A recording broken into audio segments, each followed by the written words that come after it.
Shalom à toi, dispose ton cœur à l'écoute de ce message et sois prêt à recevoir la nourriture spirituelle de ce jour. N'oublie surtout pas d'avoir ta Bible en papier avec toi, ton carnet de notes et ton stylo pour noter tout ce que le Seigneur te dira. Bonne écoute à toi.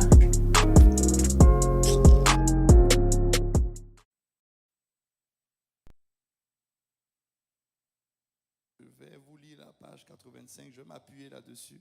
Alléluia, pour toucher quelque chose, un élément, quelque chose de très important. Voilà, concernant l'épouse. Ce que je vais toucher avec vous, c'est le secret qui donne à l'épouse de Christ de dominer, peu importe le lieu où il est, où elle se trouve. On parle de l'épouse, peu importe le lieu où elle se trouve. Que tu sois au désert, tu dois dominer. Et tu vas dominer. Peu importe l'endroit où tu es. Alléluia. Voilà la page 85 du livre, il est dit: entrer dans la dimension de l'épouse avec Christ nécessite que tu saches toucher son cœur. J'ai pas bien entendu ton amen. Il faut dire: au nom de Jésus, je touche le cœur de mon époux. Je n'ai pas bien entendu. D'habitude, vous êtes plus bouillant que ça. Voilà, là, c'est en train de venir. Amen. Parce qu'on parle de toucher le cœur de Jésus. Alléluia. Donc, chaque fois que tu as les occasions de déclarer, il faut déclarer. Vous savez, je vais vous donner un petit secret. Je vais vous donner un petit secret. Quand on faisait l'œuvre au niveau de Montréal, il y avait des moments où c'était difficile. Il y avait beaucoup de chômeurs, il y avait beaucoup de personnes qui n'avaient pas d'emploi dans l'église. Quand on arrivait à l'église, on était quelques-uns à avoir des petites voitures. Voilà, mais c'était difficile. Et on priait, c'est difficile. Et j'expliquais ça à Pasteur Sanogo, il m'a dit: il faut déclarer. Quand tu finis de prêcher, d'enseigner, il faut bénir le peuple parce que Dieu t'a établi pasteur sur le peuple. Il faut relâcher la bénédiction. Et chaque fois qu'ils vont dire Amen, il y a quelque chose qui va se passer. Et au début, ils étaient timides dans les Amen. Donc quand je finis comme ça, mais moi aussi j'étais un peu timide aussi dans les déclarations. Donc quand je finis comme ça, tu vois, je regarde comme ça, tous les visages là sont bizarres parce que les gens n'ont pas de travail. Donc tu vois, tu es le pasteur et puis je dis: au nom de Jésus, vous allez avoir vous allez avoir le travail. Et puis il y a certains qui disent Amen. Amen. Tu vois. Mais au fur et à mesure, je continuais de déclarer. 1 mois, 2 mois, 3 mois. La face de l'église a commencé à changer. Non, sérieusement, ça a commencé à changer. La face de l'église, les gens commençaient à avoir de l'emploi en désordre. Les gens même luttent maintenant entre 3 ou 4 emplois qu'on leur propose. Juste parce qu'ils ont saisi avec un Amen. Vous ne pouvez pas imaginer. La Bible dit que l'Esprit de Dieu m'a oint pour annoncer la bonne nouvelle aux pauvres et proclamer. Annoncer. On n'a pas dit de développer des stratégies, on dit d'annoncer. Vous ne pouvez pas imaginer l'autorité qu'il y a dans la proclamation et l'annonce. Donc quand un homme de Dieu se tient dans la présence de Dieu et puis déclare quelque chose, saisissez ça, dites Amen. C'est-à-dire ton voisin même n'est qu'à dire tu le déranges, mais c'est ça qui est bien. Tu es là, ton voisin ne comprend pas, et puis un coup tu dis Amen. Ton voisin dit quoi? Du voisin, tu ne sais pas ce que j'ai pris. Oui. J'ai tellement de témoignages comme ça à l'église, trop de témoignages. Tellement de témoignages. Il y a un père de famille qui est venu. On était en train de faire un dimanche. On a un dimanche spécial qui s'appelle le fruit du mois. Où on invite, c'est un dimanche de proclamation, puis on invite les gens viennent manger, on fête les anniversaires des gens, tout ça. Puis les gens viennent. Et puis je déclare, je proclame.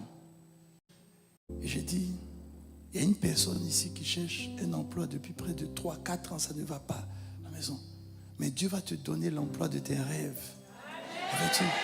Quand j'ai dit ça, le monsieur s'est levé. Il dit, ça c'est pour moi, Amen. Et puis il a pris. C'était dimanche. Mercredi. Ils l'ont appelé. Mercredi. Quand ils l'ont appelé, c'est pas entretien. Il n'a pas fait entretien. Ils l'ont appelé, on dit, on ne veut pas entretien. On t'appelle, d'habitude on ne fait pas ça. Mais on t'appelle, sincèrement, on a beaucoup de candidats. Mais on ne sait pas pourquoi toi là, c'est toi qui nous intéresse. Il faut prendre l'emploi. On lui a donné l'emploi. On lui a donné l'emploi. Il y a un mystère dans la présence de Dieu. Il y a un mystère dans la maison de Dieu. C'est pour ça, vous savez, bon, je suis en train de sortir un peu de vos messages. Mais c'est l'esprit qui me pousse. Dans l'esprit, on vous parle.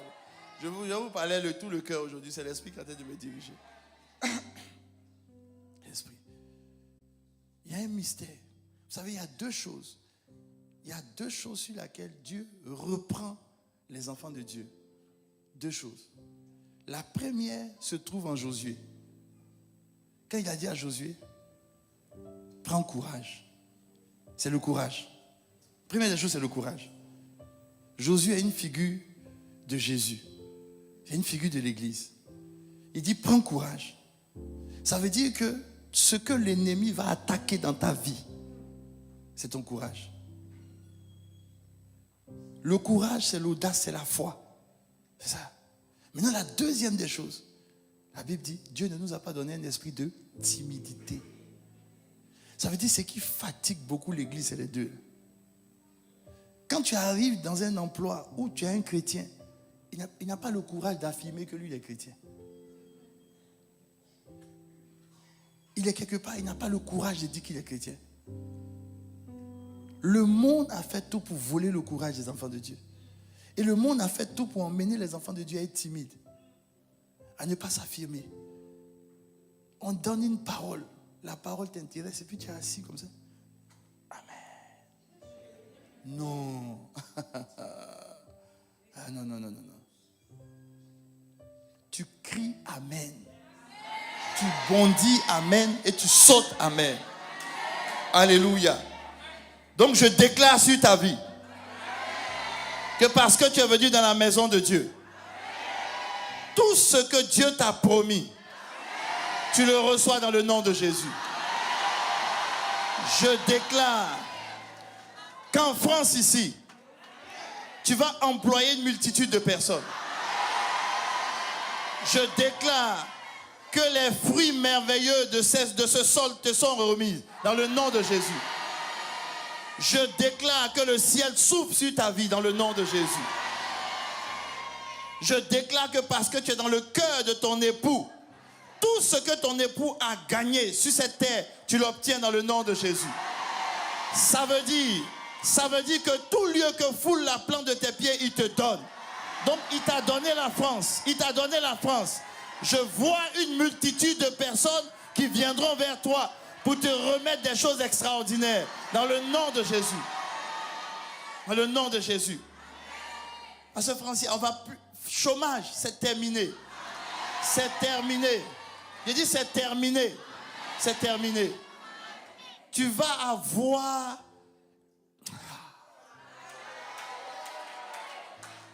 De toute façon, je vois le ciel ouvert sur ta vie. Le ciel est ouvert sur ta vie. On dit c'est difficile en France, mais quand on va te regarder, on va dire, mais toi, d'où tu viens? Parce que quel que soit l'endroit où tu seras, il y a le rocher qui va te suivre. Jésus, ton époux, il te suit, peu importe l'endroit où tu es. Les portes de ce pays sont ouvertes pour toi. Dans le nom de Jésus. Dans le nom de Jésus. Amen. Alléluia. Gloire à Jésus. On peut s'asseoir. On peut s'asseoir. Tout au long du message, il y a des moments où j'ai déclaré. Donc prépare-toi. Alléluia. Lui, il t'aime déjà. Amen. Mais toi, l'aimes-tu comme une épouse? Saurais-tu toucher son cœur? Le type d'amour que tu manifestes à Dieu détermine le type de relation que tu entretiendras avec Christ. Les enfants, en plus d'être immatures, aiment Christ pour ce qu'ils obtiennent de lui.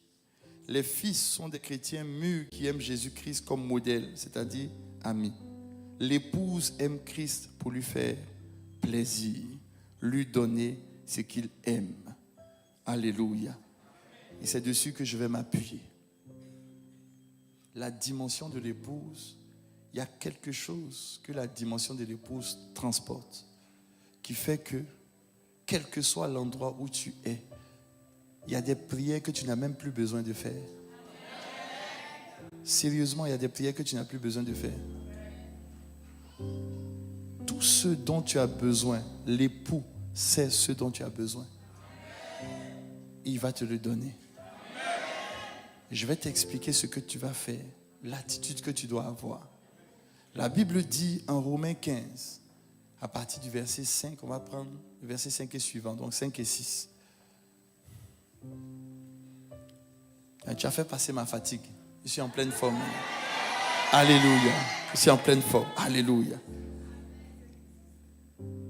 Que le Dieu, voilà, Romains 15, verset 5 à 6. Romains 15, verset 5 à 6. Aujourd'hui, je vais enseigner beaucoup. Et je vais proclamer aussi beaucoup. And teach and pray, and teach and proclaim. Alléluia. Alors, je vais lire la parole. Je ne sais pas si vous l'avez. C'est bon? C'est là, c'est à l'écran merveilleux. Que le Dieu de la persévérance et de la consolation vous donne d'avoir les mêmes sentiments les uns envers les autres, selon Jésus-Christ, afin que tous ensemble, d'une seule bouche, vous glorifiez le Dieu et Père de notre Seigneur Jésus-Christ. Amen. La Bible dit que afin que tous ensemble, d'une seule bouche. La Bible ne dit pas d'une même bouche, mais on dit d'une seule bouche. C'est différent. Une même bouche, ça veut dire que nous tous, on a la même parole dans la même bouche. Je dis la parole, tu dis la parole, c'est d'une même bouche. Mais d'une seule bouche, ça veut dire qu'on peut avoir des paroles différentes, mais il y a une unité dans la bouche. D'accord? Il y a une seule personne dans un pays qui a une seule bouche et qui parle pour tout le monde. C'est celui à qui chacun de nous on a donné notre voix. Ta voix. Tu lui as donné ta voix. Donc, il a pris la voix de tout le monde. Et puis, c'est avec notre voix, il se présente devant des hommes et des femmes. Et puis, d'une seule bouche, il parle pour tout le pays et toute la France. Donc, comme il parle d'une seule bouche, il est plus puissant que toi et moi. Parce que sa bouche représente la bouche de tout le monde. Et la Bible dit que ce qui fait qu'on peut parler d'une seule bouche, c'est qu'on doit avoir les mêmes sentiments les uns envers les autres. Alléluia. Et c'est de ça que je suis venu vous parler. Comment l'épouse devient puissante, quel que soit l'endroit où elle est. Comment tu es capable, lorsque tu ouvres la bouche, ce n'est pas seulement toi qui parles, mais c'est le Père qui parle, c'est le Fils qui parle, c'est l'époux qui parle, c'est le Saint-Esprit qui parle. Et lorsque tu parles, c'est une seule bouche. Et cette seule bouche-là, rien ni personne ne peut contrer cette bouche. Parce que Francia, c'est ce que nous on a constaté. Les gens disent que c'est impossible de réussir au Canada. C'est impossible que l'Église progresse au Canada. Quand on commençait l'Église, on dit Montréal est le cimetière des églises. Oui, c'est le cimetière des églises. Les églises ne faisaient pas 2 ans. Et puis les églises mouraient.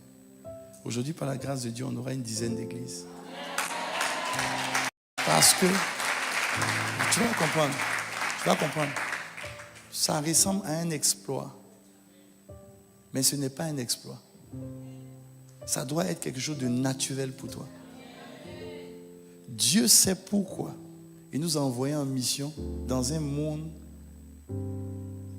qui n'est pas un monde propice pour chacun de nous. Le monde est un monde dangereux. L'ennemi est dans le monde. Et c'est là que Dieu nous a envoyés en mission. S'il est vraiment notre époux qui nous aime, il ne peut jamais nous envoyer dans un endroit où on va nous tuer. Bon, je pense que tu n'as pas bien compris ce que j'ai dit.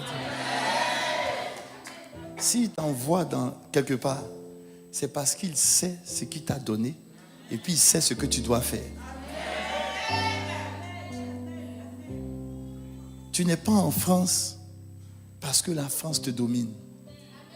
Non, pas du tout. Pas du tout. Moi, j'ai vu un homme qui dirigeait la plus grande puissance du monde à l'époque, qui était l'Égypte, qui a dit à son premier ministre Joseph, fais venir ton papa. Il n'est qu'à venir me bénir. Or, ma Bible dit en Hébreux 7:7 que c'est le supérieur.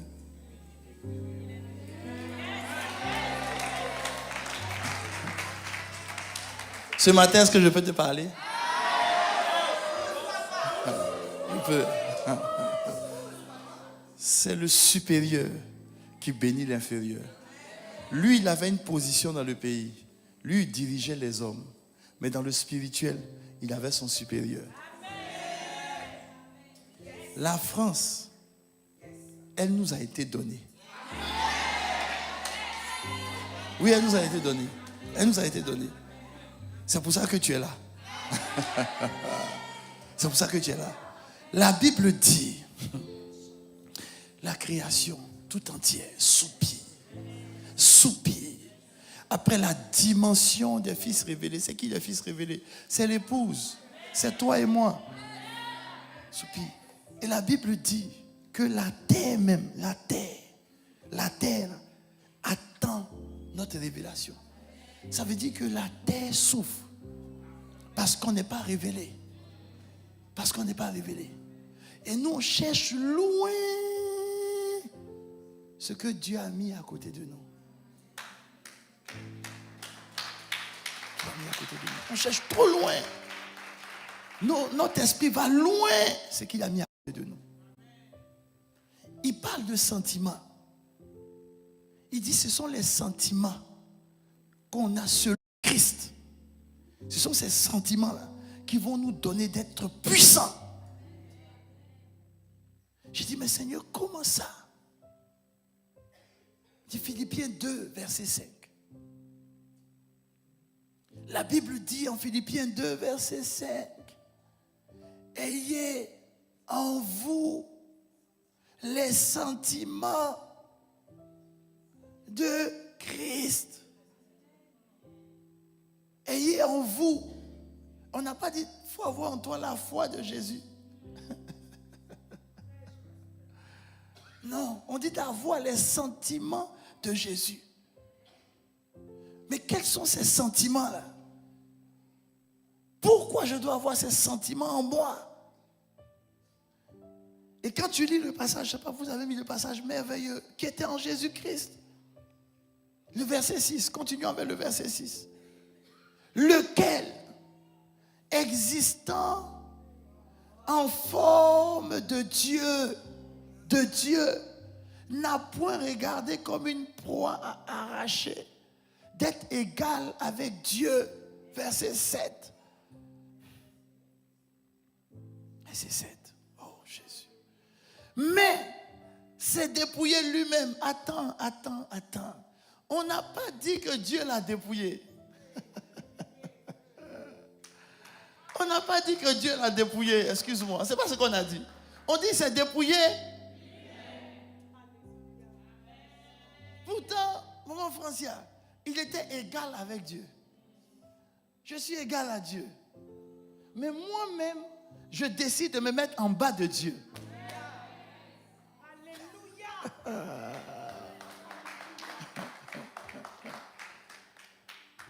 Il s'est dépouillé lui-même. Lui-même. Lui-même. Attends. En prenant une forme de...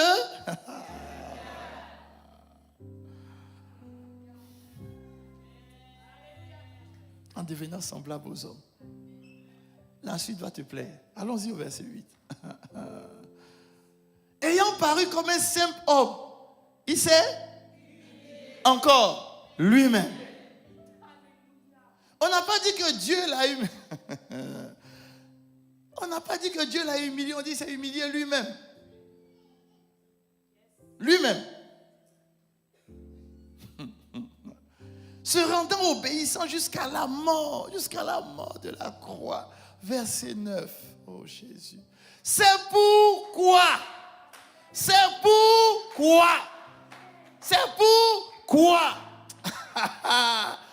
Aussi, Dieu là,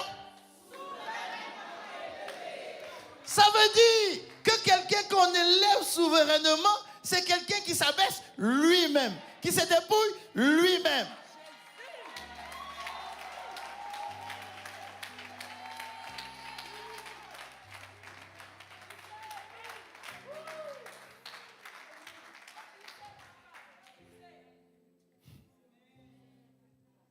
Et lui a donné qui est au-dessus. Mais excuse-moi. Quand il avait 5 ans, on l'appelait comment? Jésus. Quand il avait 10 ans, on l'appelait comment? Jésus. Quand il avait 20 ans, on l'appelait comment? Jésus. Est-ce qu'à 20 ans, les démons fuyaient? Non. À 12 ans, c'était le même nom? C'est pas vrai? Mais à quel moment le nom que tous les gens disaient dans le quartier est devenu le nom le plus grand?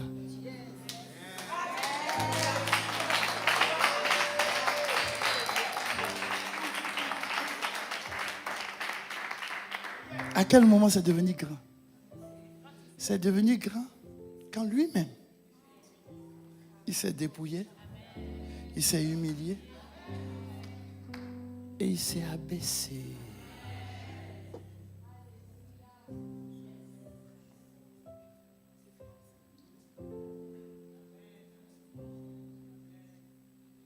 C'est en ce moment que son nom est devenu grand.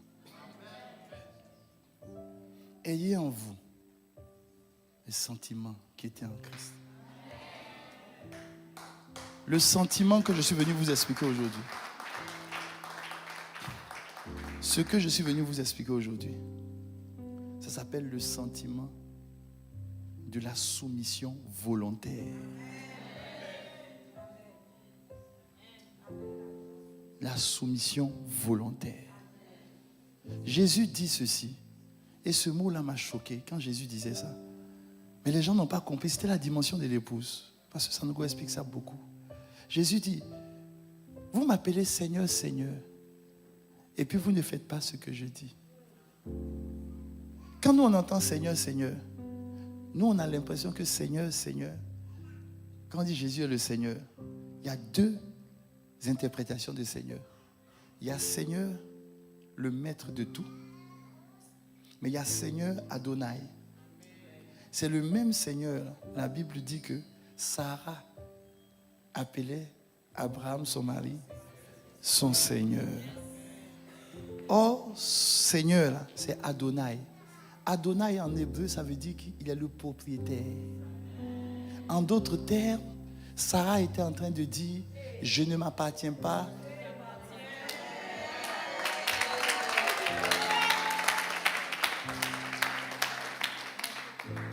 C'est pour... Oui, elle était en train de dire, j'ai un nom, je marche, je vis, mais je ne suis pas ma propre propriété.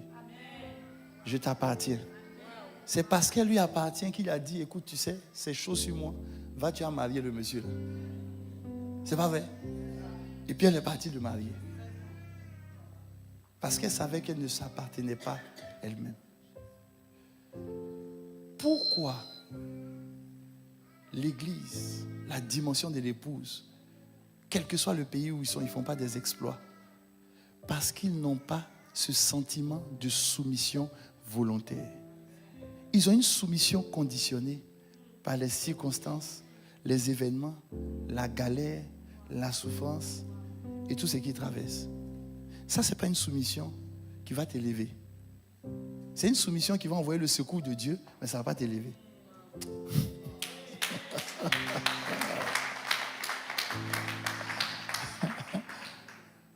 Tu vois, la soumission volontaire, c'est quelqu'un qui rentre chez lui et puis il dit, moi-même je vais laver les assiettes.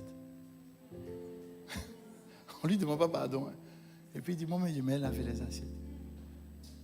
Moi-même j'allais déposer les enfants cette semaine.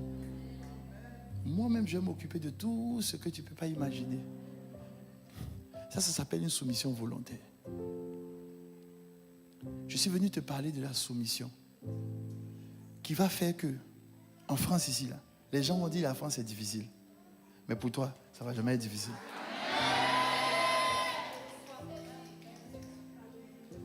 On va dire, la France, ça est compliqué.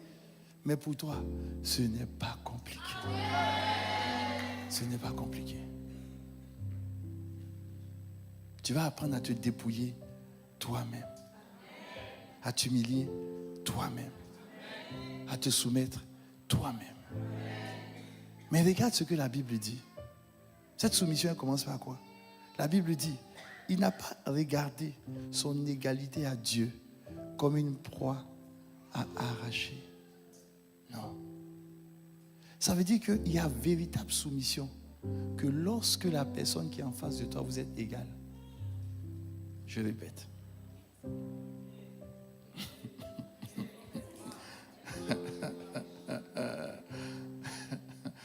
Un jour, j'ai répété ça tout à l'heure, mais je vais te donner un exemple. Un jour, il y a une de mes filles qui est venue et dit, papa, ça chauffe sur moi au travail, c'est compliqué au travail.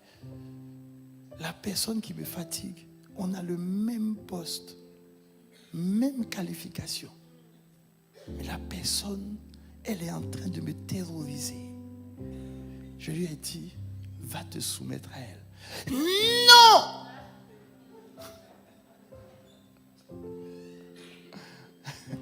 Toi-même, tu es en train de me regarder, vous dites, le pasteur est en train de m'envoyer, ça commence à ne pas me plaire. Alléluia. Alléluia. Alléluia. Il dit, va te soumettre à la personne. J'ai dit, la soumission, ce n'est pas de lui lécher les bottes, non. C'est de lui dire, écoute, dorénavant, il ne faut plus qu'on se fasse la guerre. Si tu as besoin d'aide, je serai là. Si tu as besoin d'aide, je serai là.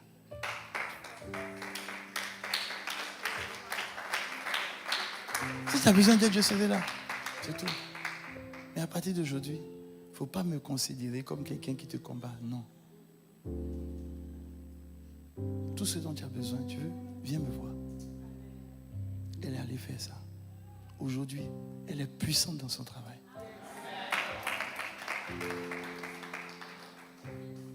Il y a un type de soumission. Et malheureusement, aujourd'hui, dans l'église, beaucoup ont perdu ça. Je vais t'emmener à te soumettre à celui qui est appelé sur ta vie l'époux, ton Seigneur. Les amis, comme il est le Seigneur, il est l'époux, le maître et le propriétaire de tout. C'est pour ça qu'il était capable de dire à ses disciples, vous savez, il y a un anon quelque part qui attend. Allez voir et puis détachez-le. Et puis il n'a pas dit si le propriétaire demande, il dit si on vous demande. Dites, le Seigneur en a besoin. En d'autres termes, ça veut dire le vrai propriétaire.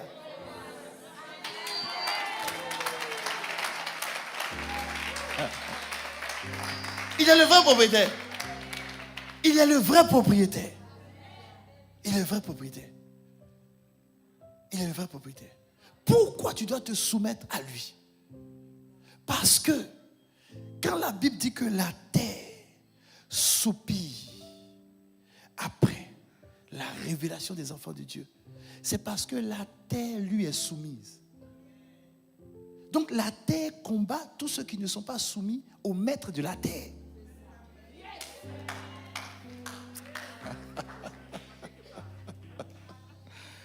Je suis en train d'aller doucement. Parce que si on vous donne trop, là, ça fait beaucoup de nourriture en même temps. Ça va, je peux aller.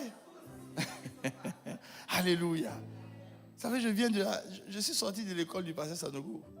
Donc j'ai des choses à te dire. La terre. Mettez-moi le passage où on dit la terre soupire. Mettez-moi le passage. Après la révélation, mettez-moi ce passage. Ça me plaît. Je vais vous expliquer quelque chose. Vous m'avez dit d'aller en avant, de pousser. Je vais pousser. Je vais pousser. On dit, la Bible dit, mon peuple périt, faute de connaissance. On n'a pas dit que mon peuple périt parce qu'ils n'ont pas la foi. Mais le passage à nous, on prend des petits bouts de ce passage. Faute de connaissance, ça on a retenu. On ne prend pas la suite. On dit mon peuple périt parce qu'il lui manque la connaissance. Maintenant la suite là, nous on ne lit jamais ça. La suite là, on n'a pas dit qu'ils n'ont pas eu la connaissance. On dit parce qu'ils ont rejeté la connaissance. Et puis ils ont oublié. C'est les deux.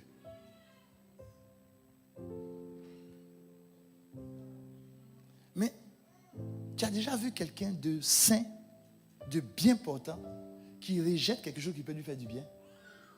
Non. S'il rejette, c'est parce que il n'a pas l'impression que ça peut lui faire du bien. Oui. Je vous ai déjà dit, c'est bon d'aller. La dernière fois que j'étais là, je disais ça. J'ai dit, c'est très bon d'aller les études là. Et tous les doctorats que vous voulez, c'est une bonne chose. Mais ça ne va jamais te donner de dominer. Pas du tout. Pas du tout. Ce qui va te donner de dominer, ce sont les connaissances de Dieu. Aussi la création attend-elle avec un ardent désir la révélation des fils de Dieu. Le verset 20, s'il vous plaît. Allons-y. Car la création a été soumise à la vanité, non de son gré, mais à cause de celui qui l'y a soumise avec quoi? On continue. Verset 21. Qu'elle aussi sera affranchie de quoi? Pour avoir pas? Arrête-toi ici. Est-ce que tu lis ce que je suis en train de lire? On dit, elle aussi, on parle de la terre. La terre veut être affranchie de quoi? De la quoi? Maintenant, laisse-moi t'expliquer. Ça veut dire, la terre de la France, là, tout ce que les gens font sur la terre, corruption, meurtre, tout ça, la terre est fatiguée. La terre dit, mais ils sont où, les enfants de Dieu? Ils sont où? Je souffre. Et puis vous êtes là, vous baladez sur la terre, vous dites, la France est dure. Oh. La France. Et puis la terre dit, attends, eux ils soupirent, moi aussi je soupire. Non, nous deux.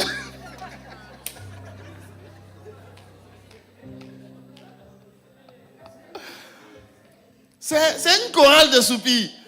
Il marche, il soupire, la terre aussi qui est en bas de lui soupire.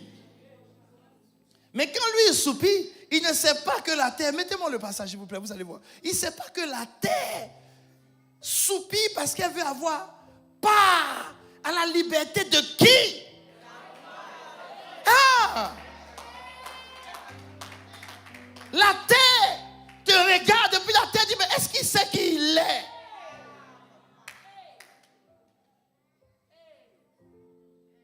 Est-ce qu'il sait? Est-ce qu'elle sait qui elle est?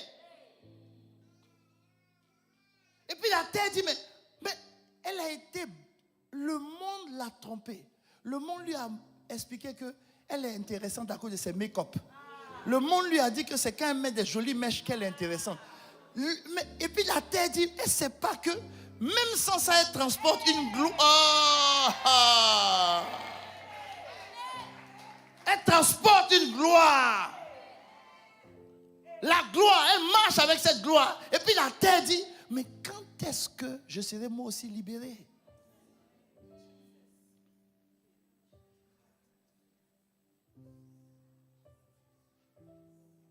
J'ai dit aux gens de l'église du Canada, j'ai dit, ne marchez jamais au Canada la tête baissée. Quoi? Qui vous a dit, mais c'est une histoire de couleur de peau? Est-ce que la terre connaît? Est-ce que la terre a dit, elle veut avoir part à la liberté de la gloire des blancs, de la gloire des jaunes, de la gloire des rouges, de la gloire des noirs?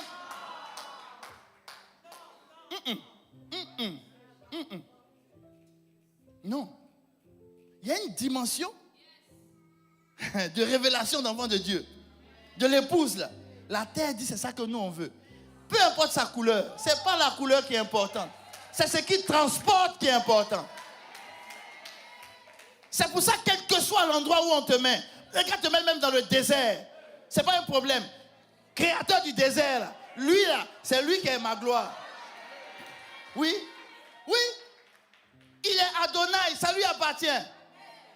Peut-être eux, ils ne savent pas, mais lui, il va trouver oasis ici. Et puis ça va sortir.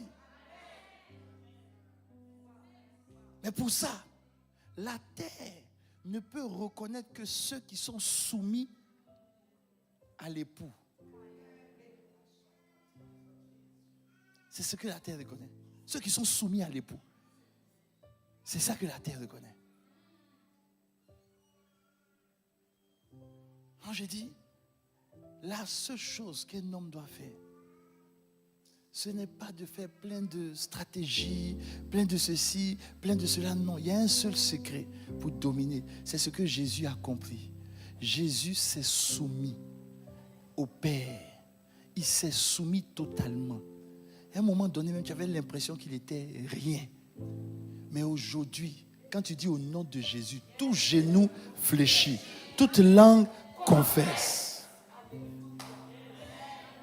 Parce qu'il s'est soumis. Aujourd'hui, comme les gens ne veulent pas se soumettre, ils vont créer les rébellions. Ils disparaissent. Parce qu'ils n'aiment pas la soumission.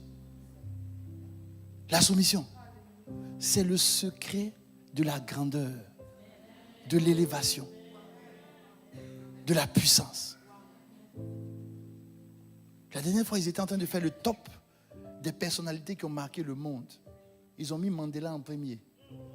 On dit, mais pourquoi? On dit parce que cet homme-là, il transporte une soumission extraordinaire. Mais c'est ça que l'Église ne sait pas ça. Les amis, on n'est pas n'importe qui. Et puis, on n'est pas n'importe qui pour faire le malin. Non. En fait, le passage qu'on vient de lire là, le passage est en train de dire que toi et moi, nous sommes des libérateurs.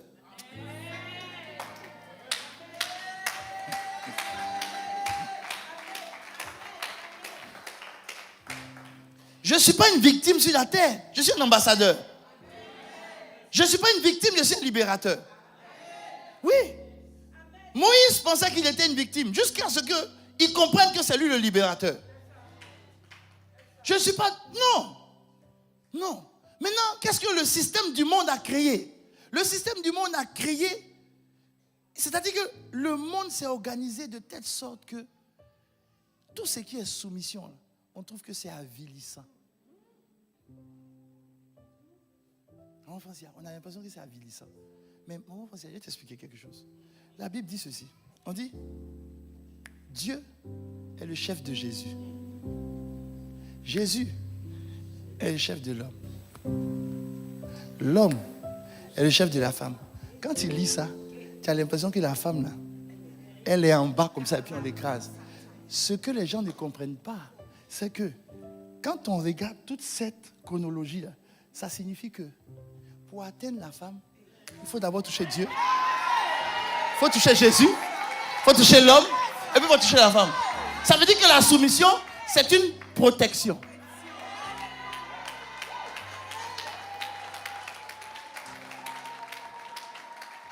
C'est une protection. C'est une protection. Jésus était soumis au Père. C'est une protection. C'est la soumission. Donc quand il te dit, soumets-toi et fais ma volonté, il est tout simplement en train de te dire, cache-toi en moi. Cache-toi en moi. Quand il a envoyé ses disciples pour aller chercher l'anneau, il dit, si on vous demande, on va te demander. Parce que c'est assez bizarre. On dit, mais ma soeur, toi aussi. C'est quelle attitude ça?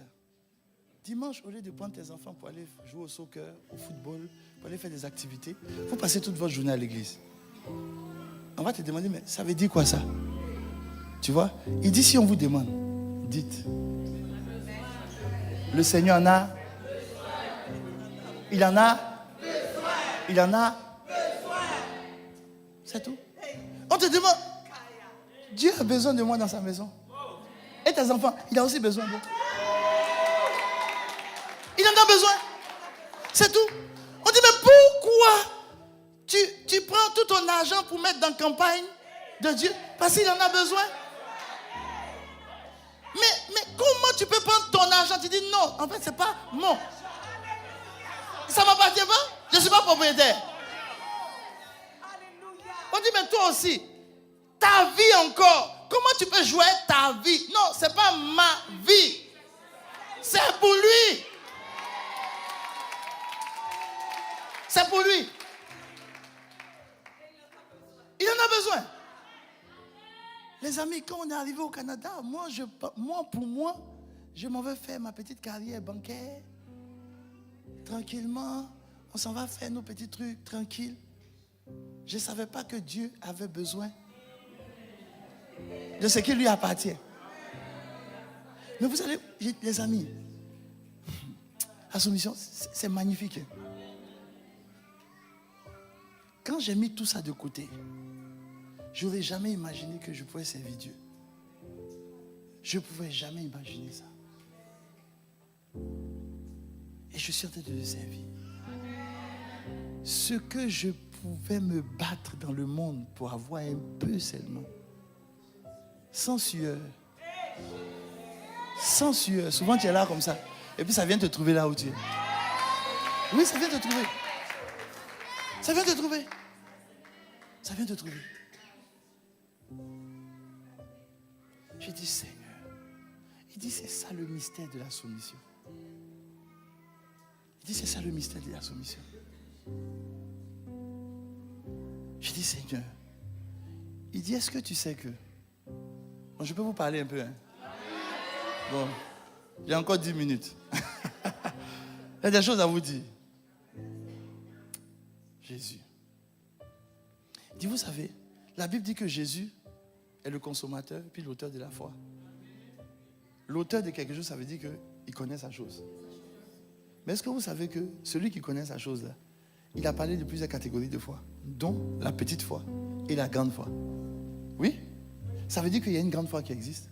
Mais la seule foi où il a parlé d'une très grande foi, ça concernait ce centenier là, qui était soumis aux autorités supérieures.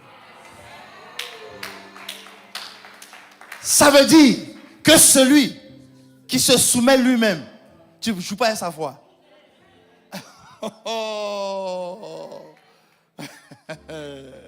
C'est-à-dire, toi-même tu regardes ton avenir et puis tu vois qu'il y a des projets que tu veux faire. Et puis, tu entends la voix de Dieu qui te dit, fais mon œuvre.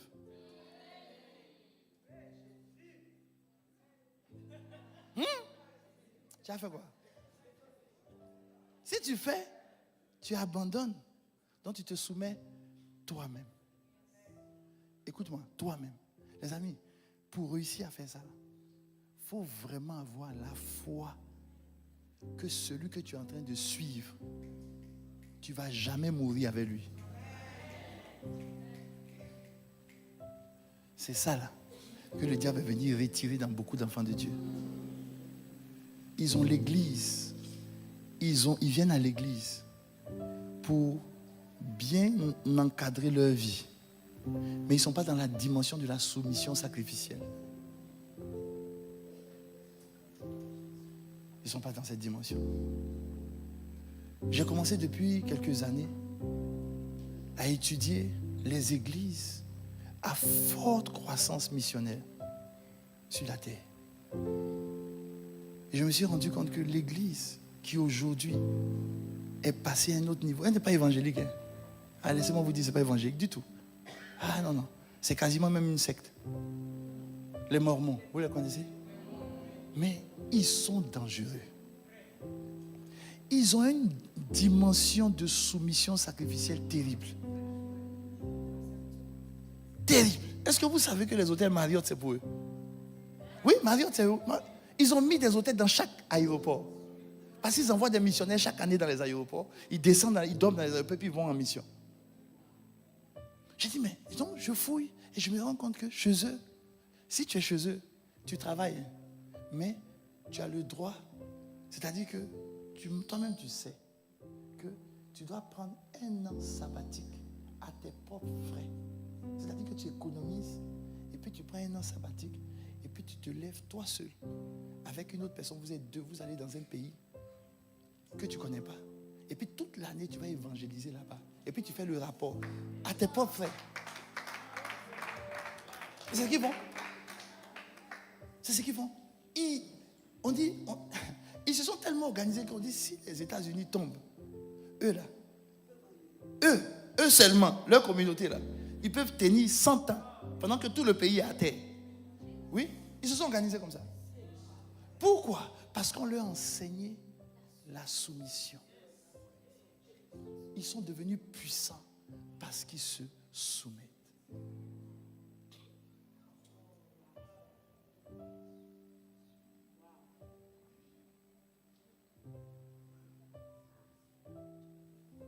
Le monde a fait de telle sorte que c'est devenu maintenant rare. On peut chanter, on dit Seigneur, prends-moi, fais de ma vie ce que tu veux, prends mon cœur. Ça, ce sont des paroles. Ce sont des paroles. Mais dans la réalité, c'est différent. Tout ce qu'on fait, c'est pour nous. L'entreprise, c'est pour toi. Tes enfants. Ton mari. Ton devenir. Ton argent. Ton argent. Non, il n'y a pas cette dimension. Tant que l'Église ne rentre pas dans cette dimension, personne ne va être élevé. Personne. Personne ne va être élevé. La soumission. La soumission. La soumission, c'est une foi qui rentre à un autre niveau. La soumission. Pendant que je te donne ce message, Dieu va te montrer dans ta vie combien de fois tu ne lui as pas été soumise. Tu as eu ton programme. Tu as eu ton agenda. Tu as eu tes directions à toi. Et quand tu as tes directions, puis tu vois que ce qu'on te propose, ça ne te plaît pas. Tu changes. Tu changes. Tu changes. La Bible dit, Jésus est venu faire ce que Satan n'a pas fait.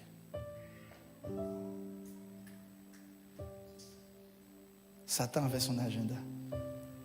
Jésus n'avait pas d'agenda. Il avait l'agenda du Père. Il est venu se soumettre au Père. La Bible dit, c'est pourquoi Dieu. Mais je veux te dire quelque chose sur ce passage. Dieu l'a souverainement élevé. Écoute-moi bien. Écoute-moi très bien.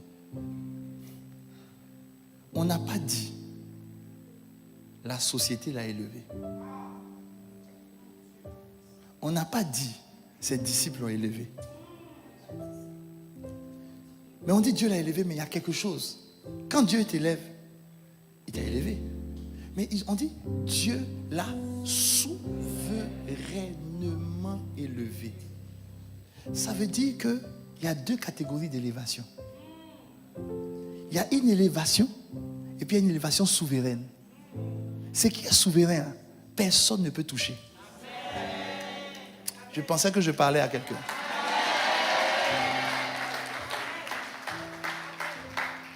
Ne cherche jamais à t'élever toi-même. Toi, ce que toi-même tu peux faire, c'est de t'abaisser toujours. Toi, ne cherche jamais à t'élever. Cherche toujours à t'abaisser. Celui qui va t'élever,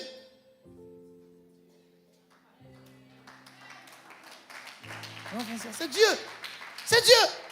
C'est lui qui va t'élever souverainement. Mais le souverain, ça veut dire autant qu'il lui-même, il aura choix. C'est tout. C'est tout. Il va choisir son temps. Pourquoi toi tu cours après une élévation si lui n'a pas choisi son temps?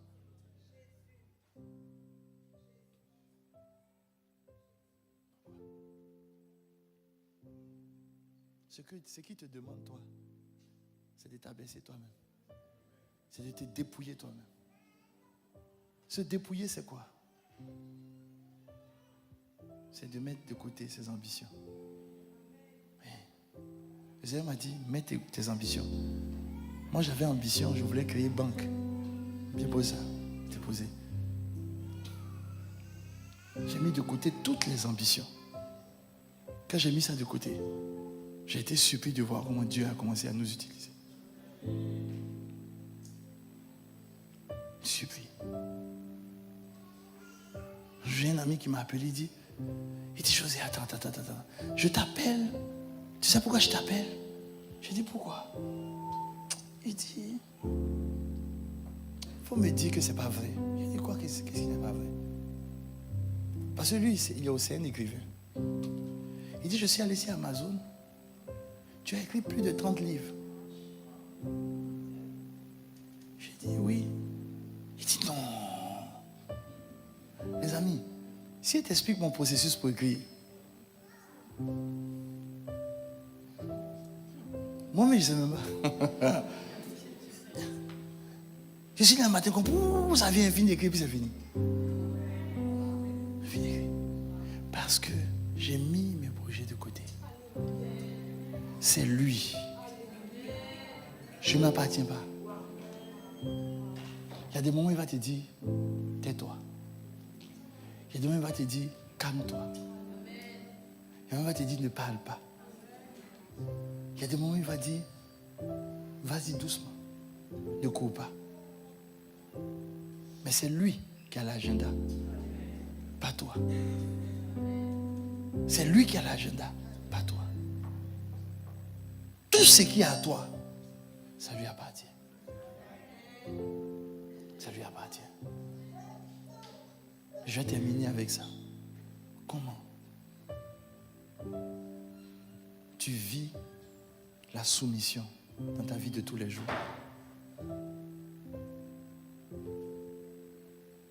Ne laisse jamais tes pensées te dire que tu es plus grand que quelqu'un.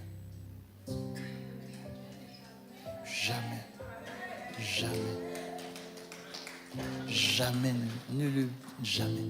Quand ça vient, si tu te rends compte que depuis un moment, tu vois, tu as l'impression que tu es quelqu'un, quoi.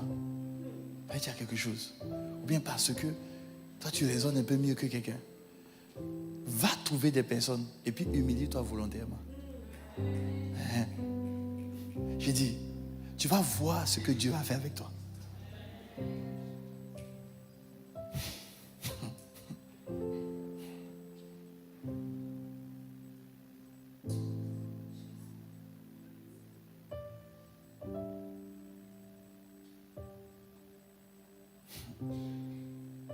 Une seule voix, une seule bouche.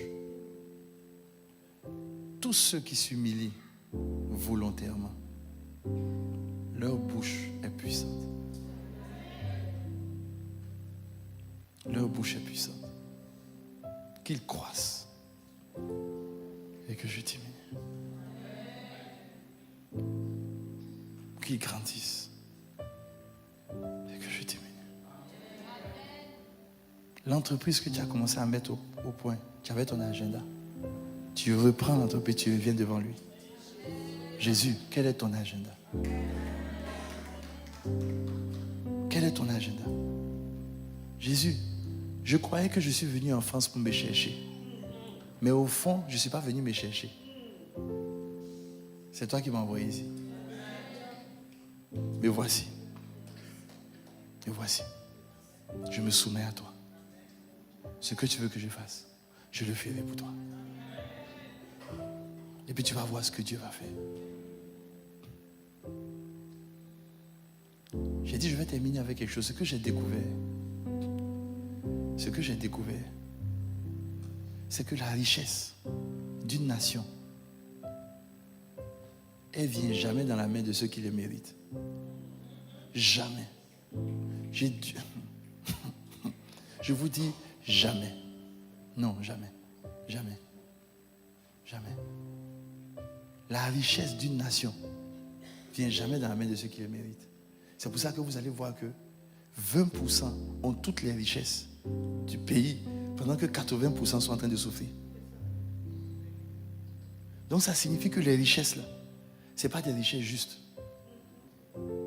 C'est des richesses injustes. Qu'est-ce que ça signifie? Ça signifie que toi et moi, la Bible dit que toi et moi, nous sommes la justice de Dieu. Mais Dieu cherche quelqu'un, une femme, un homme qui est capable d'être soumis à lui. Si tu n'es pas soumis à lui, comment va-t-il te donner les richesses? Tu risques d'être soumis aux richesses. Si tu es soumis aux richesses, ça va te décapiter. Ça va te détruire. Ça va t'écraser. Aujourd'hui, des diplômes écrasent les gens. Le gars, parce qu'il a un doctorat, il est comme ça. Excusez-moi, nous tous on a fait études. École, là, c'est juste une histoire de mémoire. Non, sérieux. C'est mémoire. C'est tout. À part la mémoire, il n'y a rien d'autre. C'est la mémoire, c'est tout. Donc parce que tu as appris, tu as retenu, tu as fait examen. Donc toi, tu as l'impression que tu es au-dessus des gens. Il y a des gens qui ne sont même pas allés là-bas, mais qui ont la clé des portes du pays.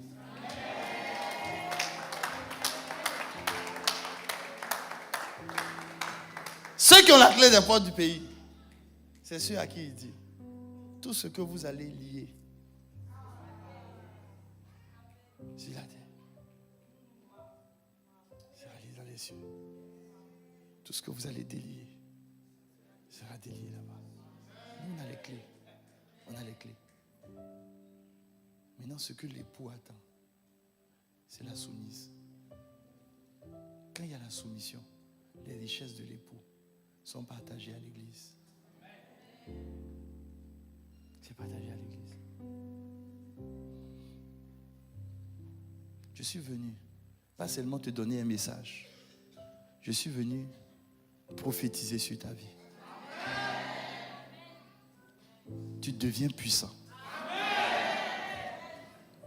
Peu importe l'endroit où tu es, que tu sois ici, que tu me suives en ligne, peu importe l'endroit où tu es, quel que soit le pays où tu es, le pays n'est pas puissant. C'est toi qui es puissant. À partir d'aujourd'hui, tu te soumets à l'époux. Et toutes les victoires que l'époux a acquises, elles te sont données.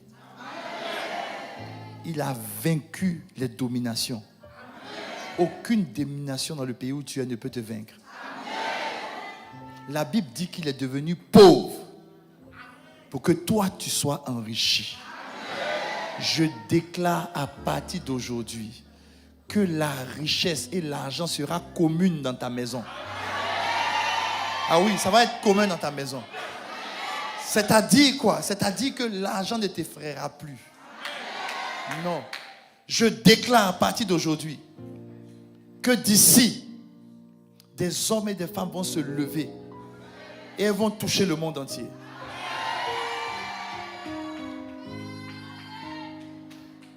Je continue de prophétiser. Reste là où tu es. Je prophétise.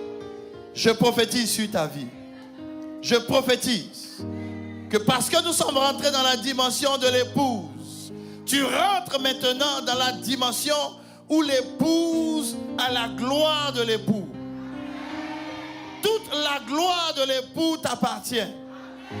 La Bible dit que l'époux est le Seigneur des seigneurs, le roi des...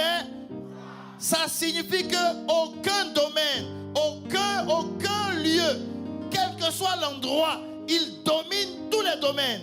Et toi aussi, tu vas dominer. Tu rentres dans cette domination. Ah, je vois l'esprit qui est en train de se mouvoir ici. Le Saint-Esprit est en train de se mouvoir. Il dit, trop longtemps tu es resté dans le trou, dans la crainte, dans la peur, toujours dans cette mentalité d'aventurier.